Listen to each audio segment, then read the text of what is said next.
পারবি? কি বেল করিয়ে মামলা একটার পর একটা দিয়ে তোরে আরো 10 বছর জেল খাটানো চাই, আমি ওইটা ব্যবস্থা করতে আসছি। এবার উকিল থেকে শুরু করে সবকিছুই সেকেন্ড চেয়ারম্যানদের বিরুদ্ধে যাবে আগামী পর্বে। বিস্তারিত জানতে সম্পূর্ণ ভিডিওটি দেখতে থাকুন। আসসালামু আলাইকুম প্রিয় দর্শক, সবার কি অবস্থা? হাজির হয়ে গেলাম মিট এন্টারপ্রাইজ নিবেদিত হাবুর স্কলারশিপ নাটকের 367তম পর্বে কী সব ঘটতে চলছে তার অগ্রিম খবর নিয়ে।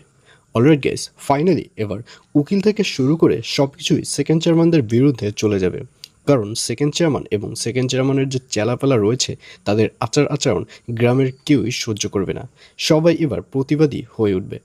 আর অন্যদিকে সেকেন্ড চেয়ারম্যানকে দেখা যাবে সে এবার ফাইনালি মারজানের সাথে দেখা করবে এবং মারজানের সাথে দেখা করে মারজানকে অনেক অপমানজনক কথা বলবে।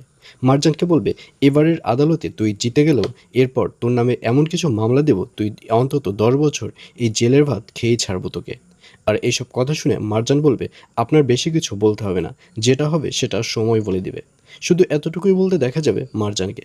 আর অন্যদিকে হাবুর বাবা থেকে শুরু করে গ্রামের যে লোকজন রয়েছে সবাই এবার প্রতিবাদী হয়ে উঠবে এবং সবাই মারজানকে ছাড়ানোর জন্য যে যেভাবে পারে সে সেভাবে সাহায্য করবে।